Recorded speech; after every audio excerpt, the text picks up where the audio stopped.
হলো সব খবর, কম সময়ে সব খবর একসাথে। খবরটা খুব বড় করে বলবো না, কিন্তু যতখানি বলবো তাতে করে আপনি জেনে যেতে পারবেন আজ কোথায় কি হলো। নিয়মিত এই আয়োজনে আপনাদের স্বাগত জানাচ্ছি আমি মৌসুমী আহমেদ লোপা। ময়মনসিংহের মনতলায় সুতিয়া নদীর ব্রিজের নিচে লাগেজ থেকে মিলেছে এক যুবকের খণ্ডিত মরদেহ।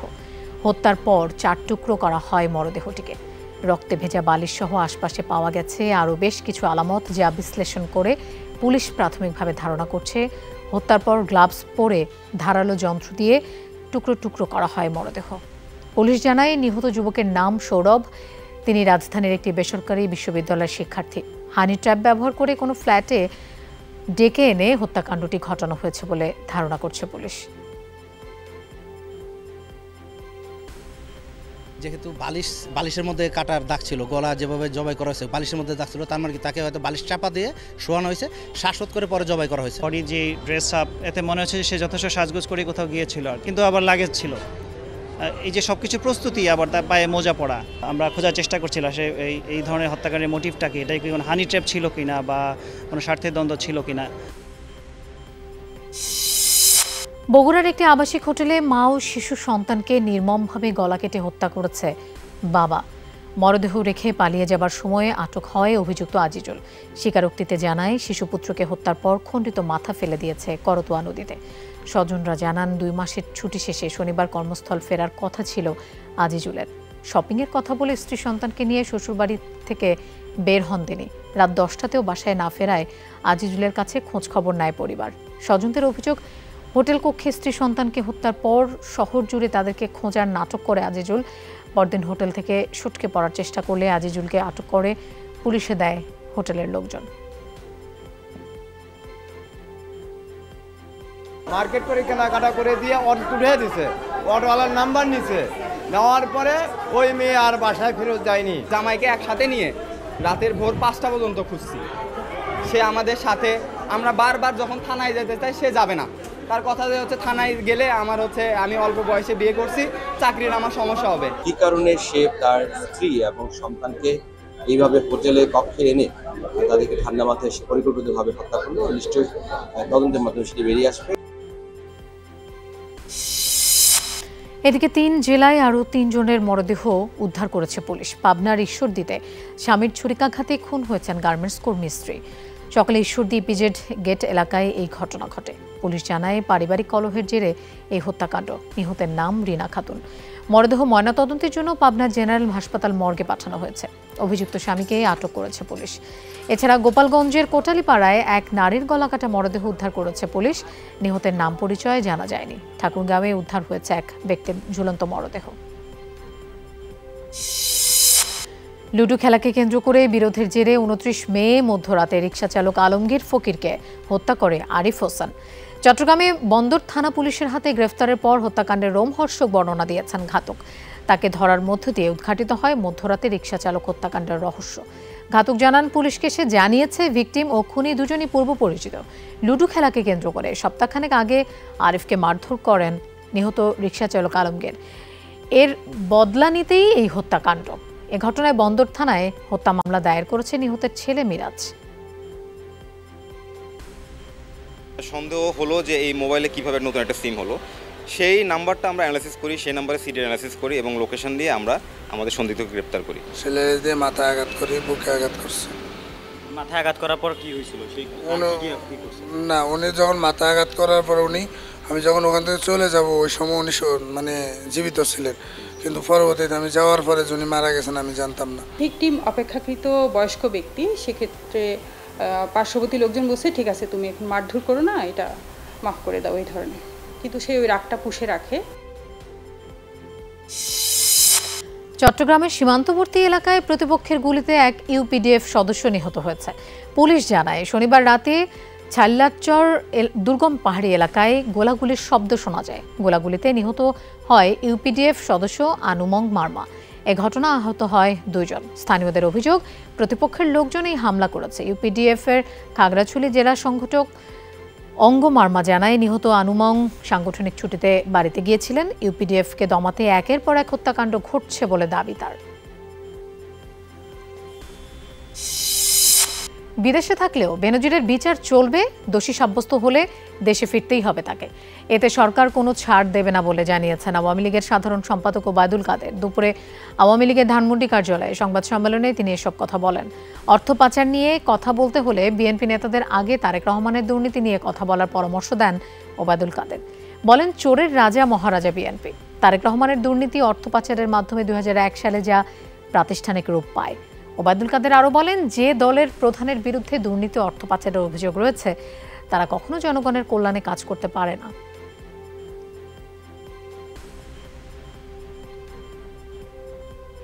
উনি না থাকলে কি বিচার হবে না? যা তারেক রহমান বাইরে আছে বলে কি ট্যাক্সি পেশনের মামলা হয়নি, সেটা রায় হয়নি, এবং একসময় তাকে আসতে হবে দেশে। বেনজির যদি মামলায় দুর্নীতিবাজ সাব্যস্ত হয়, দেশে তাকে আসতেই। ক্ষমতায় টিকে থাকতে রাষ্ট্রের সব প্রতিষ্ঠান ধ্বংস করে এক একজন রক্ষী তৈরি করেছে সরকার, এমন মন্তব্য করেছেন বিএনপি মহাসচিব মির্জা ফখরুল ইসলাম আলমগীর। বলেন, রাষ্ট্রের শীর্ষ দায়িত্বশীল ব্যক্তিদের দুর্নীতির অকল্পনীয়। দেশ সরকার নয়, আওয়ামী বর্গী লুটেরারা চালাচ্ছে বলেও উল্লেখ করেন তিনি। বলেন, ক্ষমতাসীনদের হটাতে না পারলে রাষ্ট্রের অস্তিত্ব থাকবে না। বিরোধীরা সংগঠিত হচ্ছে জানিয়ে বিএনপি মহাসচিব হুঁশিয়ার করেন, সরকারের পতন এখন সময়ের ব্যাপার। লুটেরা আর্মির সেনাবাহিনীর প্রধান, সাবেক আইজি, সংসদ সদস্য চোরাচালানির সঙ্গে জড়িত, টুকরা টুকরা হয়ে যায়। কোন সমাজ দুর্নীতিবাজ কর্মকর্তাদের কথা শোনেন, তাদের বডি ল্যাঙ্গুয়েজ দেখেন যে ওরা আমাদের প্রভু? আজকে ওই এক প্রভু এখন কোথায় গেছে? আমাদের হোমের প্রধান বলছেন তার সম্পর্কে আমি কিছু জানি না। তো রাষ্ট্র কিছুই জানে না। ডিএমপি কমিশনার থাকা অবস্থায় গাজীপুরের একটি রিসোর্টের অংশ দখল করেন সাবেক আইজিপি বেনজির আহমেদ। ভুক্তভোগীদের জমি উদ্ধার করতে গিয়ে নিজেই বনে যান মালিকানার অংশ। ভুক্তভোগী এক মুক্তিযোদ্ধা পরিবার এমন অভিযোগ এনে মামলা করেছেন গাজীপুর আদালতে। বন বিভাগ বলছে, প্রায় 7.25 একর বনের জমি দখল করা হয়েছে এই রিসোর্টের নামে। 5 তারকা মানের এই রিসোর্টের 25% মালিক সাবেক আইজিপি বেনজির আহমেদ। যদিও তাকে 1 পয়সাও লগ্নি করতে হয়নি। অবৈধ সম্পদ অর্জনের ব্যাপারে জিজ্ঞাসাবাদ করতে 28 মে বেনজির আহমেদকে চিঠি দেয় দুদক। তবে দুদকের সেই চিঠি এখনও তার গুলশানের বাসার অভ্যর্থনা কক্ষেই পড়ে আছে। চিঠি বাড়িতে পৌঁছানোর আগেই 4 মে স্ত্রী সন্তানদের নিয়ে দেশ ছাড়েন সাবেক আইজিপি বেনজির। বেনজির আহমেদেরা এটা দখল করছে, মানে সেই চিন্তায় আমার আব্বা স্ট্রোক কইরা মারা গেছে। কোনো ভাই নাই, আমরা 4টা বোন মাত্র। এই জায়গাটার মধ্যে কোনো দখল নিতে পারতাছি না। বেনজির আহমেদ যা করছে সে নিজেই সব নিয়ে নিছে। আমার জুতের লগে কিছু খাস আছে, এটা জুত করে নিছে গা, যেন 2 লক্ষ এখন 1 লক্ষ দিয়ে নিছে। সাধারণ পাবলিক যারা আছে ওদের জায়গা জমি দখল করে জোরপূর্বক দখল করে উচ্ছেদ করেছে, এবং সেই জমি উচ্ছেদ করার জন্য এই মোকদ্দমা দায়ের করেছেন আজকের বীর মুক্তিযোদ্ধা ফজলুল হক সহ 6 জন। ঝিনাইদহ 4 আসনের সংসদ সদস্য আনোয়ারুল আজিম আনারের হত্যাকারীদের ফাঁসির দাবিতে মানববন্ধন হয়েছে। সকালে কালীগঞ্জ শহরের নিশ্চিতপুর এই কর্মসূচির আয়োজন করে পৌর আওয়ামী লীগ। মানববন্ধনে রাজনৈতিক, সামাজিক ও বিভিন্ন শ্রেণী পেশার মানুষ অংশ নেয়। এমপি আনার হত্যায় জড়িতদের গ্রেফতারের পর ফাঁসির দাবি জানান বক্তারা। দাবি আদায় না হলে কঠোর কর্মসূচির হুঁশিয়ারি দেয়া হয়। উন্নয়নে যারা সহযোগিতা করবে তাদের নিয়েই বাংলাদেশ এগিয়ে যাবে বলে জানিয়েছেন প্রধানমন্ত্রী শেখ হাসিনা। এক্ষেত্রে বিভিন্ন দেশের পারস্পরিক সম্পর্ক গুরুত্ব নয় বলে জানান তিনি। সকালে গণভবনে জাতির পিতার উপর নির্মিত ভিডিও চিত্রের বিজয়ীদের মাঝে পুরস্কার বিতরণ অনুষ্ঠানে এসব কথা বলেন প্রধানমন্ত্রী। আয়োজনে শ্রেষ্ঠ প্রতিযোগীদের মাঝে পুরস্কার ও সার্টিফিকেট তুলে দেন প্রধানমন্ত্রী শেখ হাসিনা। এ সময় স্মার্ট বাংলাদেশের মূল সৈনিক তরুণ প্রজন্মকে ভবিষ্যতের জন্য গড়ে তোলার আহ্বান জানান বঙ্গবন্ধু কন্যা। বন্ধুত্ব ও শান্তি বজায় রেখেই বিশ্বের সঙ্গে তাল মিলিয়ে বাংলাদেশকে এগিয়ে নেবার আশ্বাস দেন শেখ হাসিনা। যদি আমি শুনি অনেকে বলে এই স্যাটেলাইটের কি দরকার ছিল, তা আমাদের বাংলাদেশে কিছু মানুষ আছে তাদের সব কিছুতেই কিছু ভালো লাগে না। আমি বলি এটা হচ্ছে কিছু ভালো লাগে না করুক, যেটাই করবো বলি এটার কি দরকার ছিল, মেট্রো রেল এটার কি দরকার ছিল, এক্সপ্রেসওয়ে খামাকে এগুলি করে পয়সা নষ্ট। তো এরকম ধরনের মানুষ কিন্তু নেতিবাচক মনোভাব নিয়েই তারা চলে। তারা সব কিছু আবার যখন তৈরি করি তখন দেখি খুব ভালো করে সেগুলো আবার খুব মজা করে আবার ব্যবহার করে, এটাও আবার আমি দেখি। ইসরায়েলের রাজনৈতিক কোন্দলের জেরে আবারও অনিশ্চয়তায় গাজায় যুদ্ধবিরতির প্রস্তাব। মার্কিন প্রেসিডেন্টের প্রস্তাবিত পরিকল্পনা ঘিরে তেল আবিবের মন্ত্রীদের মধ্যে শুরু হয়েছে বিবাদ। নেতানিয়াহু চুক্তিতে রাজি হলে মন্ত্রিসভা থেকে সরে যাওয়ার হুমকি দিয়েছেন কট্টরপন্থী নেতা বেন গাভির ও বেজালেল স্মোরিচ।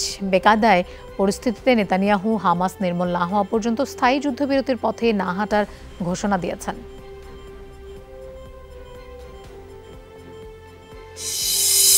প্রায় ৮ মাস ধরে চলা ইসরায়েলি আগ্রাসনে আরও একটি রক্তক্ষয়ী দিন দেখল গাজাবাসী। নেতানিয়াহু প্রশাসনের আগ্রাসনে ২৪ ঘন্টায় প্রাণ গেছে ৯৫ ফিলিস্তিনের, যাদের বেশিরভাগই নারী ও শিশু। আহত ৩ শতাধিক। ভয়াবহ হামলা চালানো হয়েছে গাজা জুড়ে। রকেট হামলা চালানো হয়েছে রাফার বিভিন্ন শরণার্থী শিবিরে। বোমা হামলায় বিধ্বস্ত বেসামরিকদের বাড়িঘর, তাঁবু। মধ্য গাজায়ও চালানো হয়েছে হামলা। এদিকে ইসরায়েলি বাহিনীর দাবি, নিহতের সবাই সশস্ত্র গোষ্ঠী হামাসের সদস্য। বিভিন্ন টানেল থেকে ইসরায়েলি বাহিনীকে লক্ষ্য করে গুলি ছুটছিল তারা। পাল্টা প্রতিরোধের দাবি করেছে হামাসও।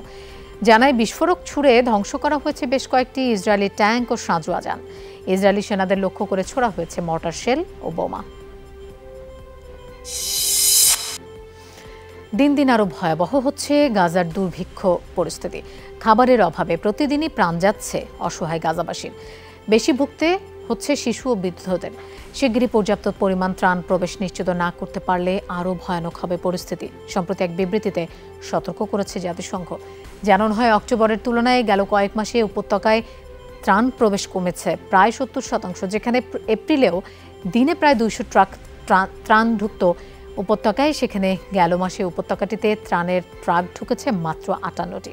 রাফায় ঢুকে ইসরায়েলি সেনাদের হামলা শুরুর পর থেকেই অবনতি হয়েছে পরিস্থিতির। লোহিত সাগর ও ভারত মহাসাগরে আবারও হুতিদের হামলার টার্গেট হল যুক্তরাষ্ট্রের একাধিক জাহাজ।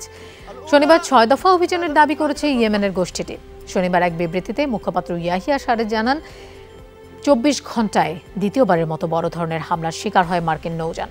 ছোড়া হয় বেশ কয়েকটি মিসাইল ও ড্রোন। হামলার টার্গেট হয় একটি এয়ারক্রাফট ক্যারিয়ার, একটি ডেস্ট্রয়ার সহ আরও ৩টি জাহাজ। এর একদিন আগেই লোহিত সাগরের উত্তরে হুতিদের হামলার টার্গেট হয় মার্কিন রণতরী আইজেনহাওয়ার। গাজায় ইসরায়েলের আগ্রাসনের প্রতিবাদে কয়েক মাস ধরেই লোহিত সাগর, ভারত মহাসাগর ও এর আশপাশে যুক্তরাষ্ট্রসহ বিভিন্ন দেশের জাহাজ টার্গেট করে হামলা চালাচ্ছে হুতিরা। বিপক্ষে প্রস্তুতি ম্যাচে শরীফুল ইসলামের আঙুলের ইনজুরিতে শঙ্কার মেঘ জমেছে টাইগার ক্রিকেটার। বাঁ হাতের মধ্যমা ও তর্জনীর মধ্যবর্তী স্থানে ৬টি সেলাই পড়েছে এই পেসারের। বিশ্বকাপ মিশন শুরুর আগে বড় দুশ্চিন্তা হয়ে এসেছে শরীফুলের ইনজুরি। ২০তম ওভারে বল করতে এসেই চোট পান এই পেসার। হার্দিক পান্ডিয়ার একটি শট ঠেকাতে গিয়ে ব্যথা পেয়ে মাঠ ছাড়েন তিনি। দ্রুতই হাসপাতালে নেওয়া হয়। টাইগার ক্রিকেটে আস্থার প্রতীক হয়ে ওঠা এই পেসারকে। কবে নাগাদ শরীফুল ফিরবেন সে বিষয়ে স্পষ্ট করে কিছু জানাননি বিসিবির চিকিৎসক doctor Debashis Chowdhury. Ring finger এবং ইন্ডেক্স ফিঙ্গারের মধ্যেকার যে ওয়েব স্পেস, সেখানে একটা স্প্লিট ইনজুরি হয়। মাঠে তাৎক্ষণিক পরিচর্যার পরে শরীফুলকে খেলা শেষে নিকটস্থ নেসাও ইউনিভার্সিটি মেডিকেল সেন্টারে নিয়ে যাওয়া হয়। ৬টা সেলাই পড়েছে। তো আমরা ২ দিন পরে ড্রেসিং পাল্টানোর জন্য আবার হ্যান্ড সার্জনের কাছে যাব। তখন আমরা আসলে বুঝতে পারবো যে ওর রিটার্ন টু প্লের জন্য কীরকম সময় লাগবে। পাকিস্তান ওয়ানডের তুলনায় টি-20তে বিপজ্জনক এমনটাই মনে করছেন ভারতের সাবেক অধিনায়ক সৌরভ গাঙ্গুলি। পাকিস্তানের বিপক্ষে ভারতের বিশ্বকাপ সাফল্য বেশ ভালো হলেও বাবর আজমদের দলকে হালকাভাবে নেওয়ার সুযোগ নেই বলে মনে করছেন তিনি। তবে চাপমুক্ত থাকলে ৯ জুনের ম্যাচে ভারতই দাপট দেখাবে বলেও বিশ্বাস এই ভারতীয় সাবেকের। পাকিস্তানের বিপক্ষে আমাদের রেকর্ড খুবই ভালো। অনেকদিন ধরেই আমরা ওদের বিপক্ষে ভালো খেলছি। তবে সম্ভবত পাকিস্তান দল ৫০ ওভারের সংস্করণের তুলনায় টি-20তে বেশি বিপজ্জনক। ভারত স্বাধীনভাবে খেলতে পারলে দাপট দেখাতে পারে। খেয়াল করবেন, আমি স্বাধীনভাবে খেলার কথা বলছি। গত বিশ্বকাপে অস্ট্রেলিয়ার বিপক্ষে ওরা স্বাধীনভাবে খেলতে পেরেছে বলে আমার মনে হয় না। আশপাশের কথাবার্তা পাশ কাটিয়ে যেতে হবে। জয় হার নিয়ে দুশ্চিন্তার কিছু নেই। বিশ্বকাপ জেতার কথা ভেবো না, শুধু মাঠে নামো, একটা একটা করে ম্যাচ খেলো। কিশোর গ্যাংয়ের দৌরাত্ম্য মানুষের জীবনকে দুর্বিষহ করে তুলছে বলে মন্তব্য করেছেন রাষ্ট্রপতি মোহাম্মদ শাহাবুদ্দিন। কিশোরদের সুপথে ফিরিয়ে আনতে স্কাউট আন্দোলন কার্যকর ভূমিকা রাখতে পারে বলে মনে করেন তিনি। দুপুরে ওসমানী স্মৃতি মিলনায়তনে বাংলাদেশ স্কাউটসের 52তম বার্ষিক সাধারণ সভার উদ্বোধনী অনুষ্ঠানে এসব কথা বলেন রাষ্ট্রপতি। আলোচনা পর্বের আগে রাষ্ট্রপতির হাত থেকে পদক গ্রহণ করেন কৃতি স্কাউটসরা। রাষ্ট্রপতি বলেন, দেশে 25 লক্ষ স্কাউট সদস্য থাকলেও জনসংখ্যার তুলনায় তা অপ্রতুল। এই সংখ্যা বৃদ্ধির পাশাপাশি স্কাউট আন্দোলনে নারীদের অংশগ্রহণের বিষয়ে গুরুত্ব তুলে ধরেন তিনি। আকাশ সংস্কৃতির নেতিবাচক প্রভাব, মাদকাসক্তি, তথ্য প্রযুক্তির অপব্যবহার আমাদের কিশোর তরুণদের উপর মারাত্মক কুপ্রভাব ফেলেছে। শহরে উপশহরে কিশোর গ্যাংয়ের উত্থান এসবেরই বহিঃপ্রকাশ। কিশোর ও তরুণ প্রজন্মকে সঠিক পথে পরিচালিত করতে স্কাউটিং ইতিবাচক ও কার্যকর ভূমিকা রাখতে পারে। আইনের মাধ্যমে নির্বাচনকালীন সরকারের নিরপেক্ষ আচরণে বাধ্যবাধকতা আনার প্রস্তাব দিয়েছে টিআইবি। পাশাপাশি ভোটের ভিত্তিতে আসন বণ্টন ও ধাপে ধাপে নির্বাচনের পরামর্শ দিয়েছে প্রতিষ্ঠানটি। রোববার নির্বাচন কমিশনের সাথে আলোচনায় এসব প্রস্তাব দেয় তারা। সিইসি বলেন, আরও পর্যালোচনা শেষে আইন সংস্কারের প্রস্তাব দেবে কমিশন। সিইসি বলেন, একাধিক দিনে নির্বাচন হলে আইন অনুযায়ী ব্যবস্থা নেওয়া সহজ। এছাড়াও বেশ কিছু প্রস্তাবে একমত ইসি। 2008 নির্বাচন যে পদ্ধতিতে হয়েছিল সেই পদ্ধতিতে ফেরত যেতে পারবো সেই সম্ভাবনা দেখছি না আমরা। নির্বাচনকালীন সরকার যেটি আছে হয় তার নিরপেক্ষ এবং স্বার্থদ্বন্দ্বমুক্ত ভূমিকা পালনের জন্য উপযোগী বাধ্যবাধকতা। আনুপাতিক হারে প্রপোর্শনাল রিপ্রেজেন্টেশন সিস্টেম, যেটা আমাদের নারীদের ইলেকশনের ক্ষেত্রে পার্লামেন্টে কিছুটা আছে, এটার কথা ওনারাও বলেছেন, আমরাও বলেছি, এগুলো নিয়ে আপনারা গবেষণা করতে পারেন। সিলেট নগরীতে প্লাবন পরিস্থিতি অপরিবর্তিত রয়েছে। পানিবন্দী মানুষের দিন কাটছে কষ্টে। নগরীর সুবহানি ঘাট, উপশহর, যতরপুর, জামতলা সহ বিভিন্ন এলাকা এখনও জলমগ্ন। সদরসহ ৮ উপজেলার প্রায় 4 লাখ মানুষ পানিবন্দী। আশ্রয় কেন্দ্রে যারা আছে তাদের কাছে ত্রাণ পৌঁছালেও বাড়িতে থাকা পানিবন্দীরা বঞ্চিত। বিকেলে নিজ উপজেলায় ত্রাণ বিতরণ করেন সিলেট 4 আসনের সংসদ সদস্য ইমরান আহমদ। তিনি বলেন, ভোগান্তিতে থাকা মানুষজনের পাশে রয়েছে সরকার। খুব শিগগিরই এই পরিস্থিতির উন্নতি হবে বলে জানিয়েছে পানি উন্নয়ন বোর্ড।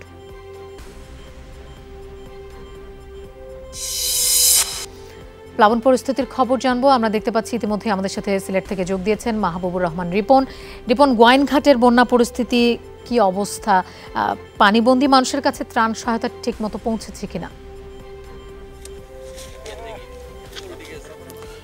লোপা, আসলে এই মুহূর্তে গোয়াইনঘাটের যে পরিস্থিতি আমরা একটু আপনাকে দেখাতে চাই, যে মানুষের ঘর থেকে পানি নিচে নেমেছে। ঠিক কতটুকু নেমেছে, এই আমার পাশে যে গ্রামটি রয়েছে এই গ্রামটির বেশিরভাগ ঘরই কিন্তু এখনও, ঘরের মানুষ এখনও পানিবন্দী। যদিও তারা বেশ কিছু উঁচু জায়গায় আশ্রয় নিয়েছিলেন, কেউ কেউ আশ্রয় কেন্দ্রে গিয়েছিলেন, তারা গতকালই ফিরেছেন, কেউ কেউ আজ ফিরেছেন, কিন্তু বাড়ি থেকে বেরোনোর কোনো উপায় কিন্তু নৌকা ছাড়া নেই।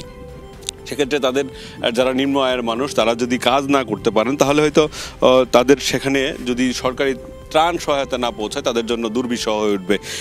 ইতিমধ্যেই এই উপজেলায় আসলে সবচেয়ে বেশি ক্ষতিগ্রস্ত হয়েছে, কারণ পাহাড়ির ঢল সবচেয়ে প্রথম যে আঘাত হেনেছে সেটা গোয়াইনঘাট উপজেলার জাফলং হয়ে এই গোয়াইনঘাটের এই অংশেই মূলত আঘাত হেনেছে। সেখানকার রাস্তাঘাটের অবস্থা আমরা যেটা সারাদিন দেখছিলাম, যে বেশিরভাগ রাস্তাই কিন্তু যান চলাচলের জন্য অনুপযোগী হয়ে পড়েছে। এবং এখানকার যারা প্রকৌশলী, এলজিইডির প্রকৌশলী যিনি আছেন, তিনি যেটা বলছেন, তারা প্রাথমিক হিসাব যেটা করেছেন তাতে প্রায় 100 কোটি টাকার মতো রাস্তাঘাটের ক্ষয়ক্ষতি হয়েছে।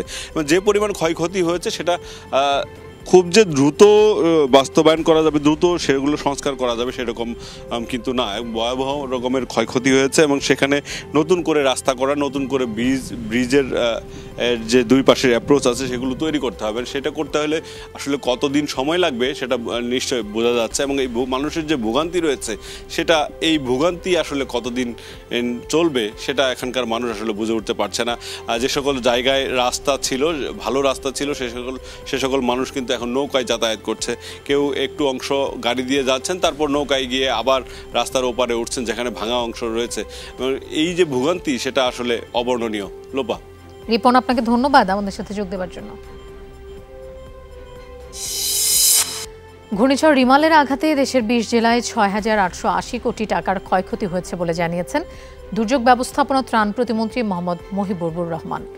দুপুরে সচিবালয়ে দুর্যোগ ব্যবস্থাপনা ত্রাণ মন্ত্রণালয়ে ঘূর্ণিঝড় রিমালের সার্বিক বিষয় নিয়ে আন্তঃমন্ত্রণালয় সভা শেষে এসব তথ্য দেন তিনি।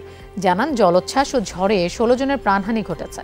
বেশ কিছু রাস্তাঘাট, বেড়িবাঁধ, ঘরবাড়ি ও সামাজিক প্রতিষ্ঠান ক্ষতিগ্রস্ত হয়। মন্ত্রী বলেন, দুর্যোগের সময় সরকারের সব বিভাগের সঙ্গে সমন্বয় রেখে কার্যক্রম পরিচালনা করা হয়েছে। এখন দুর্যোগ পরবর্তী কাজ চলছে। ডেঙ্গু মোকাবেলায় সর্বাত্মক প্রস্তুতি আছে সরকারের, তবে মশা মারার জন্য ব্যবস্থা নিতে হবে বলে জানিয়েছেন স্বাস্থ্যমন্ত্রী ডাক্তার সামন্তলাল সেন। সকালে সচিবালয়ে এক ব্রিফিংয়ে মন্ত্রী বলেন এসব কথা। এ সময় তিনি আরও বলেন, স্বাস্থ্য খাতে সাধারণ মানুষের উপকারে আসবে না এমন কোনো প্রকল্প নেওয়া হবে না। বলেন, ডেঙ্গু মোকাবেলায় সমন্বিত কার্যক্রম পরিচালনার জন্য সংশ্লিষ্ট সংস্থার সাথে দ্রুত বৈঠকের আয়োজন করা হবে। পরিস্থিতি যেন খারাপের দিকে না যায় সেজন্য সর্বাত্মক ব্যবস্থা নেওয়া হয়েছে বলেও জানান স্বাস্থ্যমন্ত্রী। তিনি বলেন, ডেঙ্গু চিকিৎসার আগে এডিস মশা দমনে সবার সহযোগিতা দরকার। শ্রমিক কল্যাণ তহবিলের অর্থ আত্মসাতের মামলায় ডক্টর ইউনূসের বিরুদ্ধে অভিযোগ গঠনের বিষয়ে ১২ জুন আদেশ দেবেন আদালত। দুদকের মামলায় চার্জ গঠনের শুনানি শেষে দুপুরে এই দিন ধার্য করেন বিচারক। পরে ডক্টর ইউনূস বলেন, হয়তো কোনো দেবদেবীর আক্রোশের শিকার তিনি, এজন্যই এই ধরনের ডক্টর ইউনূস সহ আসামিদের লোহার খাঁচার কাঠগড়ায় দাঁড় করানোয় ক্ষোভ জানান তার আইনজীবী। বলেন, ব্যক্তিগতভাবে হেয় প্রতিপন্ন করতেই মিথ্যা মামলায় ফাঁসানো হয়েছে ইউনূসকে। গত বছর ৩০ মে দুদকের উপপরিচালক গুলশান আনোয়ার বাদী হয়ে মামলাটি করেন।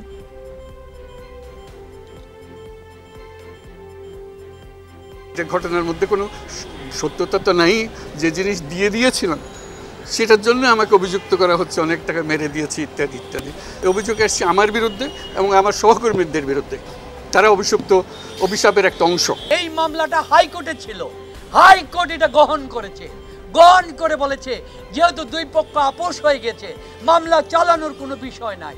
অর্থাৎ ডক্টর ইউনূসকে কিভাবে জড়ানো যায়। যে ডক্টর মোহাম্মদ ইউনূস সাহেব যখন গ্রামীণ টেলিকম এটা প্রতিষ্ঠা করেন তখন তিনি কোনো ট্রেড ইউনিয়ন করেন নাই এবং শ্রমিকের কোনো স্বার্থ সংরক্ষণের তিনি কোনো ব্যবস্থা গ্রহণ করেন নাই। বাংলাদেশ কৃষি উন্নয়ন কর্পোরেশনের সাবেক 2 চেয়ারম্যান সহ 10 ঊর্ধ্বতন কর্মকর্তার মধ্যে 5 কর্মকর্তাকে আজ জিজ্ঞাসাবাদ করেছে দুদক। নরসিংদী 2 আসনের সাবেক সংসদ সদস্য কামরুল আশরাফ খান ওরফে পটনের বিরুদ্ধে ১,০০০ কোটি টাকার ১,৮৪,০৭১ টন সার লুটপাটের অভিযোগ অনুসন্ধানে জিজ্ঞাসাবাদ করা হয় তাদের। সকালে দুদকের প্রধান কার্যালয়ে অনুসন্ধান কর্মকর্তা তাদের জিজ্ঞাসাবাদ করেন। প্রায় 3 ঘন্টা এই 4 কর্মকর্তাকে জিজ্ঞাসাবাদ করা হয়। তলব করা কর্মকর্তাদের মধ্যে রয়েছেন বিএডিসির সহকারী ব্যবস্থাপক পরিবহন দীপক কুমার, খুলনা অফিসে কর্মরত যুগ্ম পরিচালক মোহাম্মদ রোকনুজ্জামান, সহকারী পরিচালক শফিউল আলম গাজ্জালি, নুরুজ্জামান ও আবুল কাশেম রয়েছেন। বাকিদের আগামী 3 জুন জিজ্ঞাসাবাদ করার কথা রয়েছে।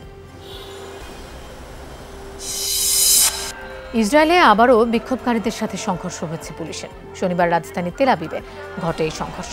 শহরের তেল আবিব স্কোয়ারে নিয়মিতই পালিত হয় বিক্ষোভ কর্মসূচি। হামাস নির্মূলের আগে কোনোভাবেই স্থায়ী যুদ্ধবিরতিতে সম্মত হবে না ইসরায়েল। শনিবার নেতানিয়াহুর কার্যালয়ে এমন ঘোষণা দেওয়ার পর আরও উত্তপ্ত হয় পরিস্থিতি। বিক্ষোভকারীদের 2টি দল মিছিল নিয়ে পৌঁছায় তেল আবিব চত্বরে। এক পক্ষের দাবি শিগগিরই ফিরিয়ে আনতে হবে জিম্মি, অন্য পক্ষ বিক্ষোভ করছে নেতানিয়াহুর পদত্যাগের দাবিতে। এই অবস্থায় পরিস্থিতি নিয়ন্ত্রণে আনতে বিক্ষোভকারীদের উপর জলকামান থেকে ছোড়া হয় পানি, ছড়ায় সংঘর্ষ। গাজা উপত্যকায় ইসরায়েলি আগ্রাসন বন্ধের দাবিতে আবারও উত্তাল বিভিন্ন দেশ। ইতালি, যুক্তরাষ্ট্র, ফ্রান্স সহ বিভিন্ন দেশে বিক্ষোভে যোগ দেন হাজারো মানুষ। ইতালিতে প্রধানমন্ত্রী জর্জিয়া মেলোনির নির্বাচনী প্রচারণার শেষ দিন রাজধানী রোমের রাস্তায় নামেন আন্দোলনকারীরা। গাজায় ইসরায়েলি বর্বরতাকে সমর্থন করায় সরকারের তীব্র নিন্দা জানান তারা। যুক্তরাষ্ট্রে ব্রুকলিন মিউজিয়ামের দখল নেন বিক্ষোভকারীরা। এ সময় তাদের হাতে ফিলিস্তিন মুক্ত করো, গণহত্যা বন্ধ করো স্লোগানের ব্যানার দেখা যায়। যুদ্ধবন্ধের দাবিতে প্রতিবাদ মিছিল হয়েছে ওকলাহোমা শহরে। ফ্রান্সের রাজধানী প্যারিসেও হয়েছে ব্যাপক বিক্ষোভ। প্রবল বৃষ্টিপাত উপেক্ষা করে প্রতিবাদ কর্মসূচিতে যোগ দেন প্রায় 15,000 মানুষ। ইরানের প্রেসিডেন্ট নির্বাচনের প্রার্থিতার জন্য নিবন্ধন করলেন মার্কিন নিষেধাজ্ঞাপ্রাপ্ত IRGC কমান্ডার ওয়াহিদ হাগানিয়ান। 4 দিনে নিবন্ধন করেছেন মোট 17 জন প্রার্থী। সর্বোচ্চ নেতা আয়াতুল্লাহ আলী খামেনির বেশ ঘনিষ্ঠ ওয়াহিদ 45 বছর ধরে দেশটির প্রেসিডেন্ট ও সর্বোচ্চ নেতার কার্যালয়ে দায়িত্ব পালনের অভিজ্ঞতা রয়েছে তার।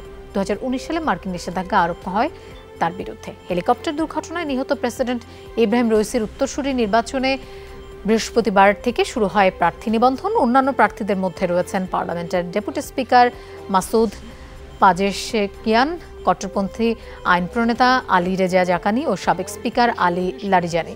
গার্ডিয়ান কাউন্সিল 11 জন প্রকাশ করবে চূড়ান্ত প্রার্থী তালিকা। 28 জুন অনুষ্ঠিত হবে নির্বাচন।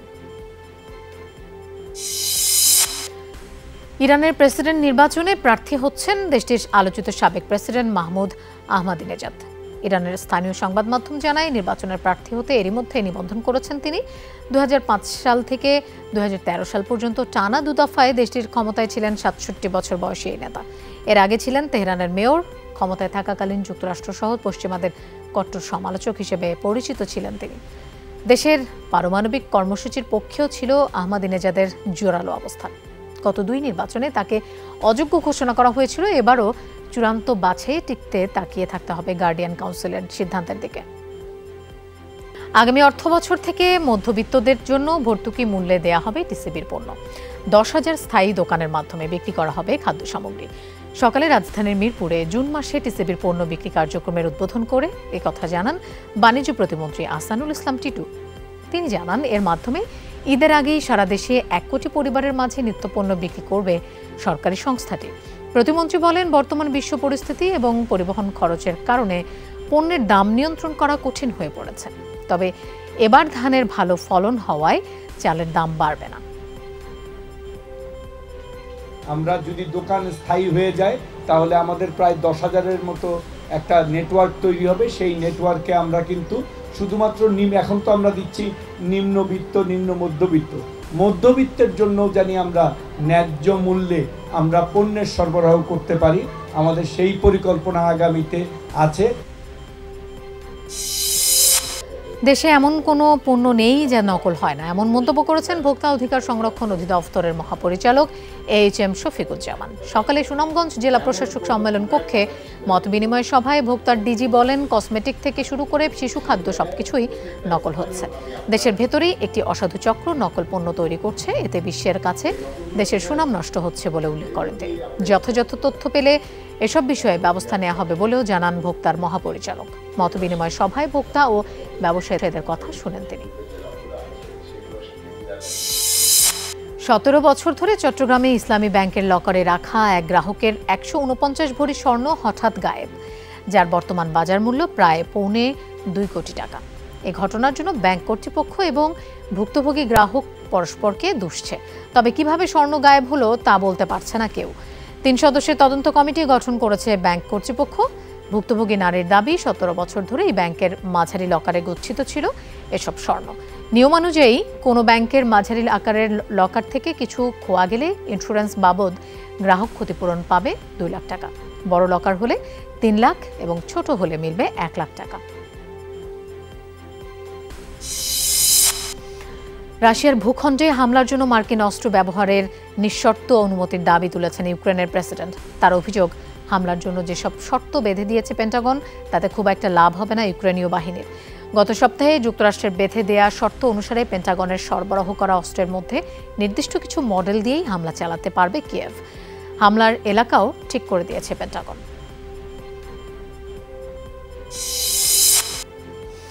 দক্ষিণ আফ্রিকার রাজনৈতিক ইতিহাসে সবচেয়ে কম ব্যবধানে জয়ের পথে নেলসন ম্যান্ডেলার দল এএনসি। সপ্তম জাতীয় নির্বাচনে 40% ভোট পেয়েছে দলটি। এ পর্যন্ত 97% ভোট কেন্দ্রের ফল প্রকাশ করা হয়েছে দেশটির নির্বাচন কমিশনের ওয়েবসাইটে। ফলাফলে দেখা যায় গতবারের তুলনায় প্রায় 17% ভোট কমেছে এএনসির। সরকার গঠনে ম্যাজিক ফিগার অর্জন করতে না পারায় গঠন করতে হবে জোট। দক্ষিণ আফ্রিকার নির্বাচনের পূর্ণাঙ্গ ফল প্রকাশে সময় লাগবে আরও কিছুটা।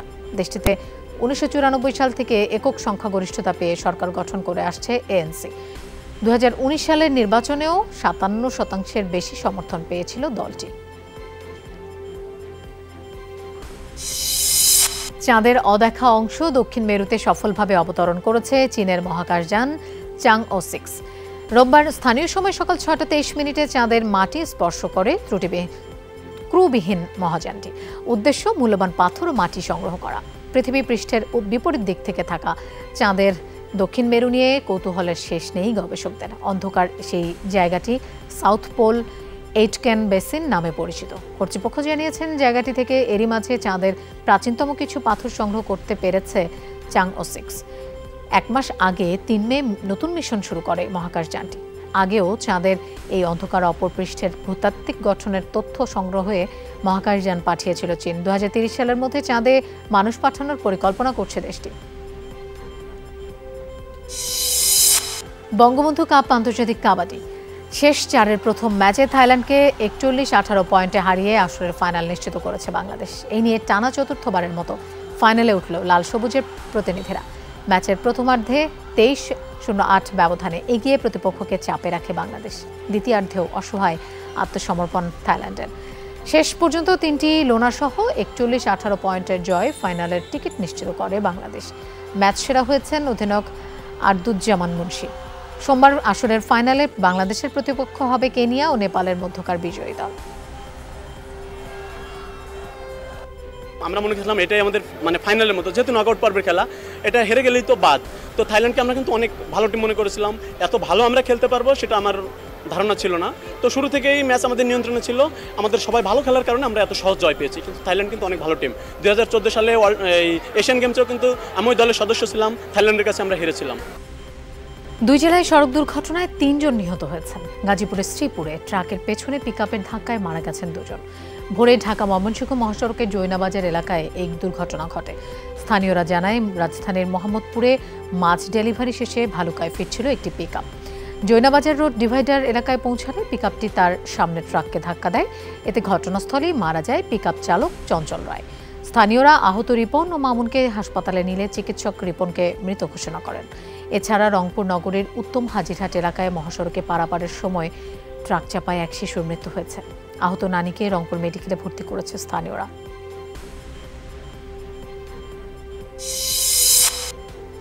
পবিত্র ঈদুল আজহা উপলক্ষে ট্রেনের অগ্রিম টিকিট বিক্রি শুরু করেছে বাংলাদেশ রেলওয়ে। আজ দেয়া হচ্ছে 12 জুনের টিকিট। সকাল 8টা থেকে টিকিট কাটতে পারছেন যাত্রীরা। এবারও শতভাগ টিকিট বিক্রি করা হচ্ছে অনলাইনে।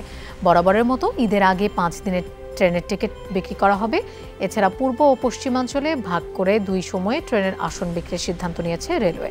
সবাই যেন ঠিকঠাকভাবে অনলাইন থেকে আসন সংগ্রহ করতে পারেন, সেজন্য 2 অঞ্চলের আসন ভিন্ন সময়ে দেয়া হবে।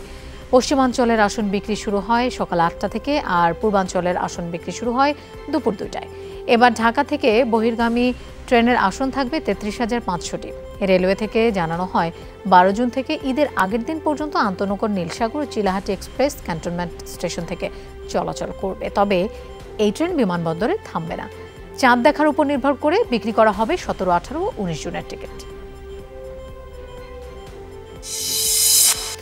কোরবানিকে সামনে রেখে চোরাই পথে গরু আসা বন্ধে সীমান্তরক্ষী বাহিনী সতর্ক আছে বলে জানিয়েছেন মৎস্য প্রাণী সম্পদ মন্ত্রী মোহাম্মদ আব্দুর রহমান। রাজধানীর শেরেবাংলা কৃষি বিশ্ববিদ্যালয়ে ডেইরি বিজ্ঞান বিভাগের উদ্যোগে আয়োজিত বিশ্ব দুগ্ধ দিবস অনুষ্ঠানে সাংবাদিকদের মন্ত্রী কথা বলেন। এ সময় তিনি আরও বলেন, কোরবানির জন্য প্রস্তুত 1,30,00,000 পশু, তাই ঈদে গরু আমদানির পরিকল্পনা সরকারের নেই। সীমান্ত দিয়ে গরু আসা বন্ধ করতে স্বরাষ্ট্রমন্ত্রীকে অনুরোধ করার কথা বলেন প্রাণী সম্পদ মন্ত্রী। এর আগে বিশ্ব দুগ্ধ দিবস উপলক্ষে বিশ্ববিদ্যালয়ের ডেইরি বিজ্ঞান বিভাগের শিক্ষক শিক্ষার্থীদের নিয়ে শোভাযাত্রা বের হয়।